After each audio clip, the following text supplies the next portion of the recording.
Today, the Supreme Court is looking at a case that means a lot to homeschoolers and to libertarians, the ability to sue vaccine makers.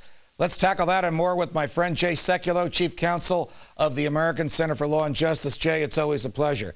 So what business, Judge. Thank you, what business is it of the federal government to say to people whose children have been injured by a vaccine that the government forced them to take, a vaccine that the parents didn't want them to take in the first place, you can't sue because over this injury to your child because we decided that the vaccine was safe? You know, the irony of this, as you pointed it out, you look at a lot of people, there are a lot of people that are opposed to vaccines in principle, and sometimes it's on moral or religious grounds, other times it's just on scientific evidence. But the idea that the government would compel you to take a particular medication or vaccine and then say when you have adverse reactions to it, oh, by the way, you don't get to sue under a typical products liability claim is ridiculous. The problem is that Congress writes these statutes without thinking that the consequences of this really do have constitutional significance. Now, I've been talking the whole show about this thing called Potomac fever. Libertarians and people that believe in the free market and believe in the Constitution get to Washington and something happens to them.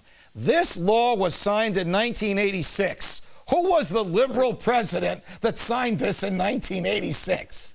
Yeah, the great Ronald Reagan. The great Ronald Reagan. Sometimes you don't get everything right. I mean, look, this thing, I remember when this was first debated, Judge. It was a long time ago, but I remember when this was first debated. And the very issues you've raised about Potomac fever are the issues that we were thinking about.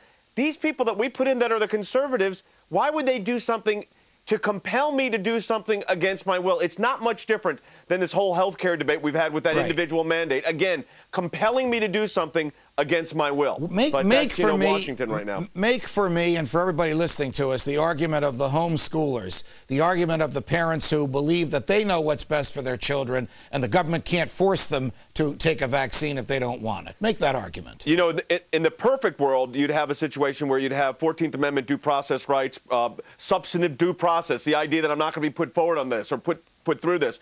Then you could look at even searches and seizures and those kind of issues. I mean, Fifth Amendment rights can come in, the right to be left alone. But how about the fundamental right of parents, constitutionally, to direct the upbringing of their children? The Supreme Court goes back, if you go back 120 years ago, a case involving that's called the Society of Sisters for Pierce. It's a very famous case. And they said, look, I mean, fundamentally, this is the parents' decision. But, you know, you look at the homeschooling situation, which, by the way, the law has been, in most of the states, very good now for the last decade. But it took 30 years of litigation, Judge, to get that law to respect these homeschooled kids and their parents. And now the schools, of course, the colleges and universities are dying to have these kids because they do so well academically. I think you're going to have a result here where the court, with a couple of liberals and a couple of conservatives, says the parents have the right to sue because the government forced the kids to take that vaccine. Jay, we'll come back. We'll come back when the court comes down with its decision. Thanks for joining us. We'll be right back. Oh, it may feel like everyone is against you some days, the government, the banks, whoever. But Glenn launched a 40-day, 40-night challenge on this program to inspire Americans to restore honor in their own lives. You heard about some of the amazing results on Friday when Glenn talked to an audience full of challenge takers. If you're still wondering if the challenge is for you, this may help you decide. Today marks 40 days and 40 nights until 8/28. Jesus fasted for 40 days and 40 nights. The Israelites wandered in the desert for 40 years. Noah, rain, 40 days, 40 nights. It's good cleansing time. So I want to ask you to join me on something. Make a commitment to do these 3 things for the next 40 days and 40 nights. Change your life. First one on faith. Pray. Find your relationship with God. Pray on your knees every night. The second thing is hope. Hope comes from truth. You can't expect honesty from others if you don't give it to them yourself. Stop all lies for the next 40 days. And the third one is charity. Remember that it begins at home.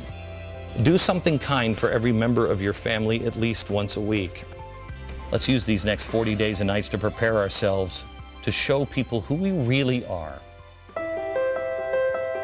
I gave a 40-day challenge on the air 40 days ago today. My challenge to you today is to make a choice. Does America go forward and the American experience expands, or does the experiment fail with us? If you pledge to yourself that you will restore honor in your own life, we will leave freedom better than how we found it.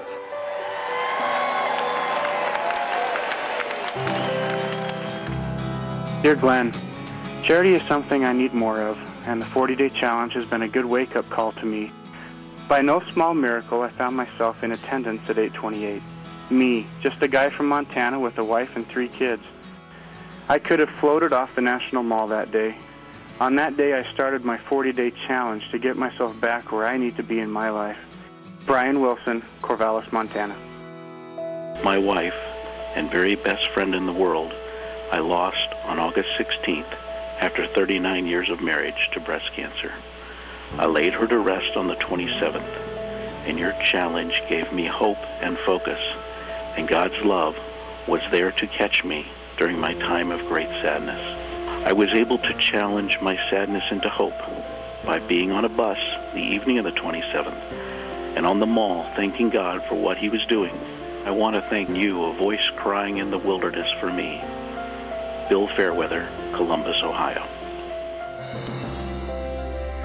Since I've taken this challenge, I actually do find myself praying more.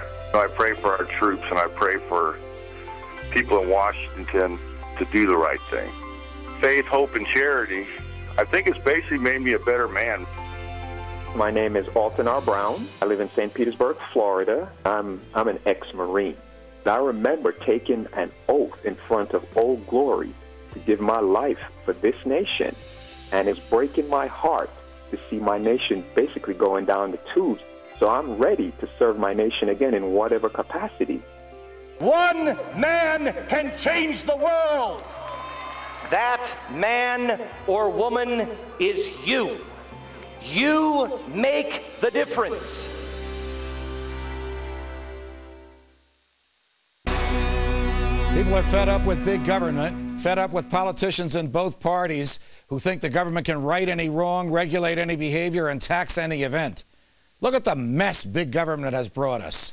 We are mired in a war in Afghanistan that is eerily reminiscent of the American disaster in Vietnam. Since the economic collapse of 2008, the federal government has borrowed and spent $2 trillion. The government says that only 15 million adults are out of work, but the number is more likely to be over 30 million. And whatever that number is, it is nearly the same as were out of work before the $2 trillion was spent. Our national debt is rapidly approaching $14 trillion.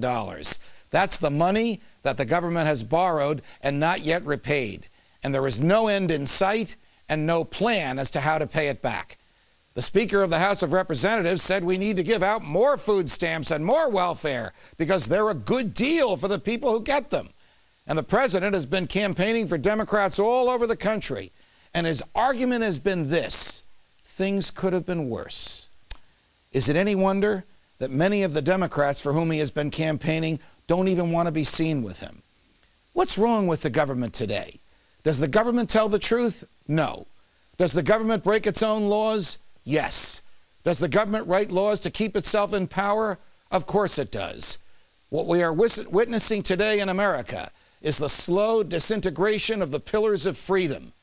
Can anyone seriously claim that Congress follows the Constitution? Can anyone seriously claim that the feds can cure a problem caused by too much borrowing and spending with more borrowing and spending? Is there any among us who thinks that the government would not hesitate for a moment to take our lives, our liberty, and our property without due process if it hated or feared us? We are halfway to socialism, and if we don't turn around this November, it will soon be upon us. We all know how horrible socialism is. The government owns the property, tells you what part is yours, puts you to work for it, and decides what you earn. And this is no joke and no exaggeration. Already, 47%, nearly half of Americans, receive their money from the government. Let me take that back.